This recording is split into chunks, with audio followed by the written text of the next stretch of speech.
ಪ್ರಥಮ PUC ಕನ್ನಡ ವಿಷಯದಲ್ಲಿ ಎರಡನೇ ಒಂದು ಪದ್ಯಪಾಠ ಇತ್ತು ವಚನಗಳು ಅಂತ. ಆ ವಚನಗಳಲ್ಲಿ ಎರಡನೆಯದಾಗಿ ಗಟ್ಟಿ ವಾಳೆಯ ವಚನ ವರದಲ್ಲಿರ್ತಕ್ಕಂಥ ಅಭ್ಯಾಸ ಪ್ರಶ್ನೋತ್ತರಗಳನ್ನು ಈ ವಿಡಿಯೋದಲ್ಲಿ ನೋಡೋಣ. ಹಿಂದಿನ ಪಾಠಗಳ ವಿಡಿಯೋಗಳನ್ನು ನೋಡದಿದ್ರೆ ವಿಡಿಯೋದ ಡಿಸ್ಕ್ರಿಪ್ಷನ್ ಬಾಕ್ಸ್ನಲ್ಲಿ ಪ್ರಥಮ PUC ಕನ್ನಡ ಪ್ರಶ್ನೋತ್ತರ ಅಂತ ಒಂದು ಪ್ಲೇಲಿಸ್ಟ್ ಲಿಂಕ್ ಇದೆ. ಕನ್ನಡದ ಜೊತೆಗೆ ಹಿಂದಿ, ಇಂಗ್ಲೀಷ್, ಇತಿಹಾಸವನ್ನು ಹಾಕಿದ್ದೀವಿ. ಸೊ ಮುಂದೆ ಇತರೆ ವಿಷಯಗಳ ವಿಡಿಯೋಗಳನ್ನು ಸಹಿತ ಅಪ್ಲೋಡ್ ಮಾಡ್ತೀವಿ ಅಂತ ಹೇಳ್ತಾ, ಸೊ ದಯಮಾಡಿ ವಿಡಿಯೋಗಳನ್ನು ಲೈಕ್, ಶೇರ್ ಹಾಗೂ ಸಬ್ಸ್ಕ್ರೈಬ್ ಮಾಡಲಿಕ್ಕೆ ಮರೆಯದಿರಿ. ಸೊ ನೋಡುವ ಅಭ್ಯಾಸ ಪ್ರಶ್ನೋತ್ತರಗಳು ಏನಿದೆ ಅಂತ. ಸೊ ಮೊದಲಿಗಿರೋದು ಸಂದರ್ಭದೊಡನೆ ಸೂಚಿಸಿ ವಿವರಿಸಿರಿ. ಮೊದಲ ವಾಕ್ಯ ಇತ್ತು, ವೇಷಧಾರಿಗಳೆಲ್ಲ ನಿಮ್ಮ ಕೂಟಕ್ಕೆ ಹೊರಗುವಂತ ಇದೆ. ಸೊ ಸಂದರ್ಭ, ಪ್ರಸ್ತುತ ವಾಕ್ಯವನ್ನು ಸಾಹಿತ್ಯ ಸಂಚಲನ ಪಠ್ಯದ ವಚನಗಳು ಭಾಗದ ಗಟ್ಟಿ ವಾಳೆಯನ ಮೊದಲನೆಯ ವಚನದಿಂದ ಆಯ್ದುಕೊಳ್ಳಲಾಗಿದೆ. ಡಾಂಬಿಕ ಭಕ್ತರನ್ನು ತೀಕ್ಷ್ಣವಾಗಿ ವಿಡಂಬಿಸುವ ಸಂದರ್ಭದಲ್ಲಿ ಗಟ್ಟಿವಾಳೆಯ ಈ ಮಾತನ್ನು ಹೇಳುತ್ತಾನೆ. ವಿವರಣೆ, ಗಟ್ಟಿವಾಳೆಯ ಡಾಂಬಿಕ ಭಕ್ತರನ್ನಾಗಲಿ ಡಾಂಬಿಕ ಭಕ್ತಿಯನ್ನಾಗಲಿ ನಂಬುವುದಿಲ್ಲ. ಬದಲಿಗೆ ಆತ ಇದನ್ನು ತುಂಬ ಕಟುವಾಗಿ ಟೀಕಿಸುತ್ತಾನೆ. ಆತನ ಪ್ರಕಾರ ಉತ್ತಮರ ಸ್ನೇಹ ಹಿತಕರವಾಗಿರುವಂತೆ ಡಾಂಬಿಕರ ಸ್ನೇಹ ಹಿತಕರವಲ್ಲ. ಅಂಥವರ ಬಾಂಧವ್ಯ ಭಕ್ತಿ ಪಥಕ್ಕೆ ಯೋಗ್ಯವಲ್ಲ. ಏಕೆಂದರೆ ವೇಷಧಾರಿಗಳು ಅಥವಾ ಡಾಂಬಿಕ ಭಕ್ತರು ನಡೆನುಡಿ ಶುದ್ಧರಲ್ಲದವರು. ಅವರಿಗೆ ದಯೆ, ಧರ್ಮವಿಲ್ಲ. ಅವರದೊಂದು ವಿಷಸರ್ಪ ಅಷ್ಟೇ. ಇಂಥ ವೇಷಧಾರಿಗಳು ಶಿವನ ಕೂಟಕ್ಕೆ ಹೊರಗು. ಇದನ್ನು ಗಟ್ಟಿವಾಳೆಯ ವಿವರಿಸುತ್ತಾ ಈ ಮೇಲಿನಂತೆ ಹೇಳಿದ್ದಾರೆ. ಎರಡನೇ ವಾಕ್ಯ ಇತ್ತು, ಶೀಲವೆಂಬುದು ಸೂತಕ. ಸಂದರ್ಭ, ಪ್ರಸ್ತುತ ವಾಕ್ಯವನ್ನು ಸಾಹಿತ್ಯ ಸಂಚಲನ ಪಠ್ಯದ ವಚನಗಳು ಭಾಗದ ಗಟ್ಟಿವಾಳೆಯನ ಮೊದಲನೆಯ ವಚನದಿಂದ ಆಯ್ದುಕೊಳ್ಳಲಾಗಿದೆ. ನೈಜ ಭಕ್ತಿಗೆ ಯಾವ ಕಟ್ಟುಪಾಡು ಬಂಧನಗಳಿರುವುದಿಲ್ಲ ಎಂಬುದನ್ನು ವಿವರಿಸುವ ಸಂದರ್ಭದಲ್ಲಿ ಗಟ್ಟಿವಾಳೆಯ ಈ ಮಾತನ್ನು ಹೇಳುತ್ತಾನೆ.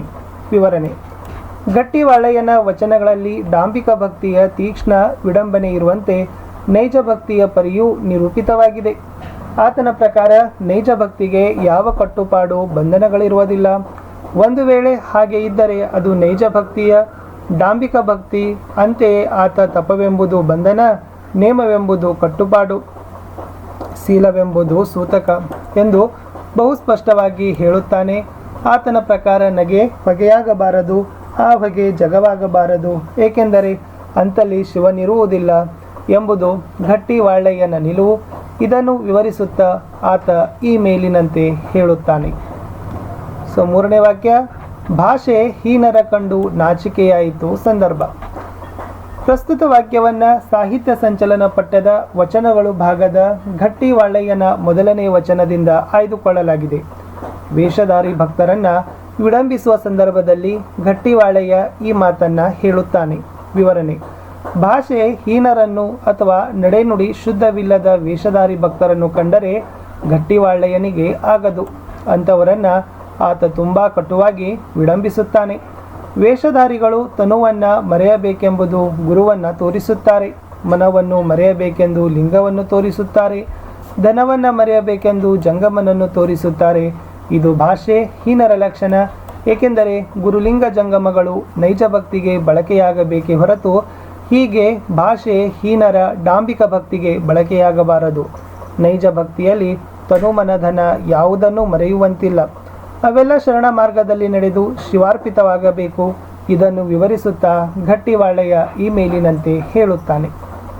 ಮುಂದೆ ಒಂದು ವಾಕ್ಯದಲ್ಲಿ ಉತ್ತರಿಸಿರಂತ ಇದೆ. ಮೊದಲ ಪ್ರಶ್ನೆ ಇತ್ತು, ದಯೆ ಧರ್ಮದ ಮನೆ ಯಾವುದಕ್ಕೆ ಇರುವುದಿಲ್ಲ?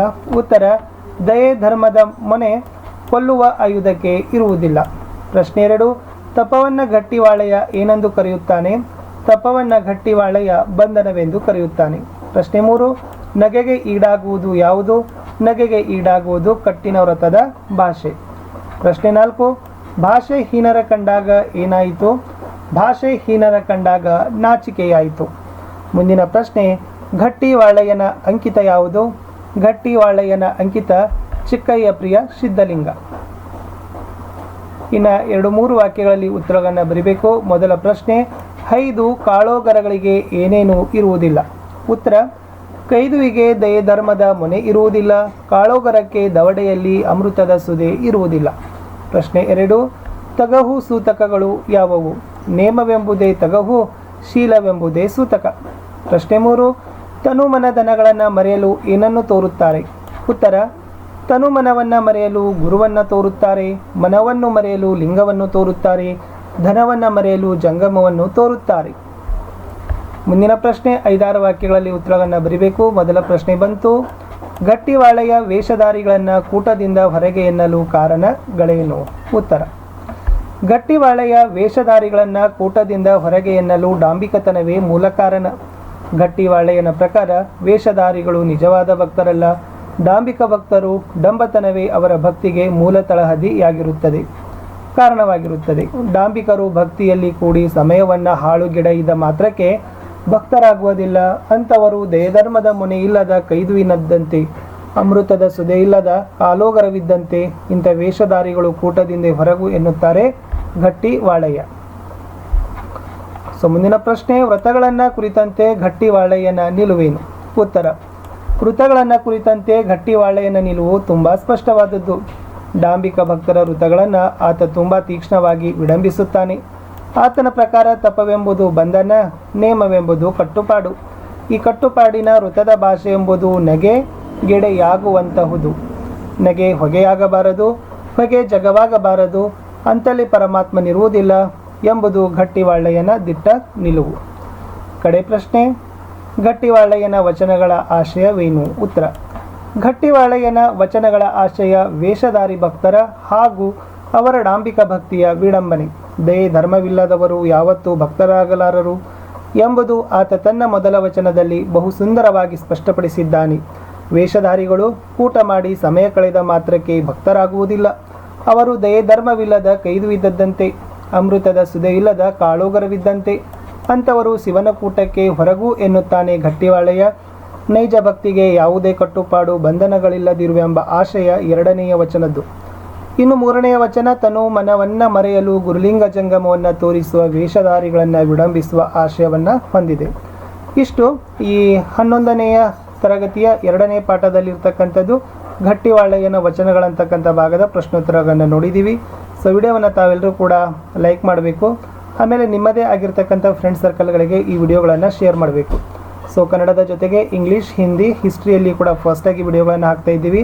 ಸೊ ಮುಂದಿನ ವಿಡಿಯೋಗಳನ್ನು ತಾವೆಲ್ಲರೂ ಕೂಡ ಅರ್ಥಶಾಸ್ತ್ರ, ಸಮಾಜಶಾಸ್ತ್ರ, ರಾಜ್ಯಶಾಸ್ತ್ರ, ಭೂಗೋಳ, ವ್ಯವಹಾರ ಅಧ್ಯಯನ ಇವುಗಳನ್ನು ಸಹಿತ ನಾವು ಹಾಕಲಿಕ್ಕೆ ಪ್ರಯತ್ನವನ್ನು ಮಾಡ್ತೀನಿ. ಅವುಗಳನ್ನು ಸಹಿತ ತಾವೆಲ್ಲರೂ ಕೂಡ ನೋಡಬೇಕು ಅಂತ ಹೇಳ್ತಾ ಇಲ್ಲಿಯವರೆಗೆ ವಿಡಿಯೋವನ್ನು ವೀಕ್ಷಿಸಿದ್ದಕ್ಕಾಗಿ ಧನ್ಯವಾದಗಳು. ನಮ್ಮ ಟೆಲಿಗ್ರಾಮ್ ಗ್ರೂಪ್ ಆದ ಸ್ಟಡಿ ವಿತ್ ಪರಶುರಾಮ್ ಅಂತ ಲಿಂಕ್ ವಿಡಿಯೋದ ಡಿಸ್ಕ್ರಿಪ್ಷನ್ ಬಾಕ್ಸ್ನಲ್ಲಿ ಹಾಕಿದ್ದೀನಿ, ಅದಕ್ಕೂ ಕೂಡ ಬಂದು ಜಾಯ್ನ್ ಆಗಿ. ಅಷ್ಟಲ್ಲದೆ ಇನ್ಸ್ಟಾಗ್ರಾಮ್ದಲ್ಲಿನೂ ಕೂಡ ಸ್ಟಡಿ ವಿತ್ ಪರಶುರಾಮ್ ಅಂತ ID ಇದೆ, ಅದನ್ನು ಕೂಡ ಫಾಲೋ ಮಾಡಿ ಅಂತ ಹೇಳ್ತಾ ಸಿಗ್ತೀನಿ ಹೊಸ ವಿಡಿಯೋದಲ್ಲಿ. ಅಲ್ಲಿಯವರೆಗೂ